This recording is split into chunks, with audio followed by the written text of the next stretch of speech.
We got a question from Matthew about low revenue numbers. His question is, what do you do if you find yourself with one customer who's paying you pretty well, but you can't find the other customers, or at least you haven't found them yet, and that one customer isn't paying enough to support the entire business?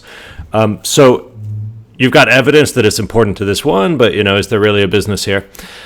And I had said in a previous startup, which Matthew listened to, that this was a trap and that it's a nightmare if you end up supporting exactly one customer, because then you're on the hook, basically as a low-paid consultant. You're charging product prices, but you're doing consulting work because you're responding and you're doing everything for one customer's requests. So let's talk a bit about the situation and then some of your options for what to do about it and how to avoid it in the first place.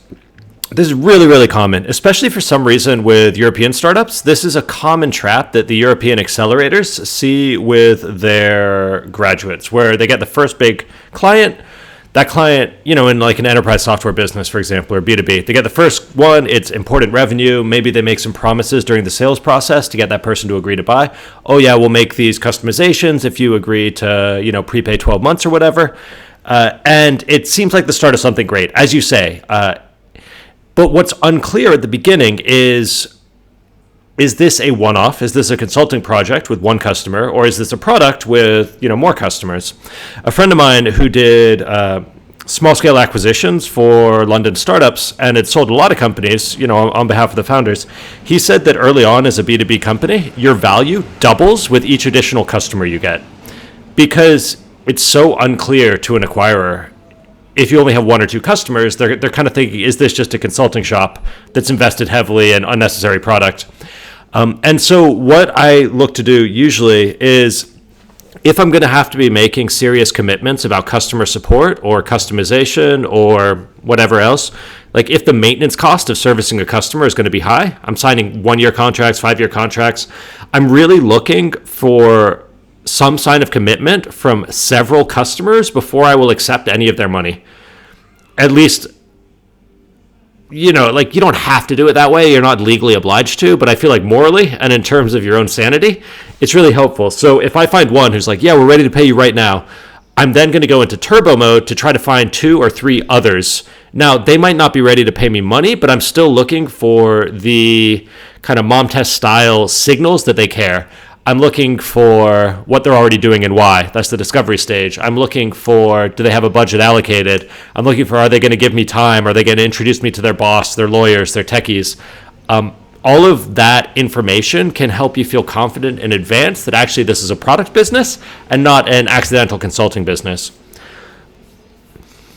It's hard though, because when you're in it, and I've been through it, it happened at a certain level to my first company. And it's so hard, right? Because you're getting revenue from these big customers, and you're like, what do we do? What I would tell you is they tend to be quite slow moving on their sales process. So when you get that first one who's ready to start proceeding, you've got 3 months or 6 months before that sale really closes if you're going to enterprises, and just hustle things hard. Like you're now in do or die mode because you got to figure out, are there more customers out there for what we're building? And in some cases, I've chosen to not accept a customer's money because I'm not sure that this is the right product that we're going to be productizing, and I don't want to be stuck in a long-term maintenance obligation. So it's a tricky one, and this is a place where your judgment as a founder becomes really important. And it's also a place where if you've got access to mentors or coaches or peers who are pretty skilled with sales, what you'll want to do is sit down with them and ask to basically go through your meeting notes with the customers who are at the front of your pipeline. So the customers you're furthest along with, and say like, okay, I said this, they said this, I asked for this, they gave me this, they didn't do this. And that person will be able to help you figure out whether the commitments they're giving you, like basically whether they're signaling that they're a qualified customer who wants to proceed, or whether they're just being polite and supportive because they like your ambition and your vision. So it's an important point because it's one of these binding decisions where once you accept that first customer on a long-term contract, you're kind of stuck. And imagine you do that, you sell it, and then you realize, okay, the product's not quite right. We need to rewrite it. We need to reinvent the product. Well, that's tough. And the first customer goes, no, we bought this one. We don't want you to reinvent it. Now suddenly you're supporting 2 different branches of the product. and suddenly like you have twice as much testing, your deployment's more difficult, you're dealing with bugs that are blah blah blah. It's like, how do you prioritize? Like everything gets so much more difficult. So it's not always bad. Like obviously to get to 1,000 customers, you have to go through one customer. One customer is the start. It's an important binding decision. So it's something you want to go into as skeptically as you can and as rigorously as you can. At a certain point though, like sometimes you just can't get the information, and then you're chosen between like, well, do I chase what I believe in, or do I give up on it, even though we've made great progress? And you might decide that actually you're going to leap, kind of do or die and ignore the potential consequences because, you can't figure out a way to get that view of the future and you want to have a crack at it. The single customer situation doesn't matter nearly as much if it's totally hands off and requires no maintenance and no support.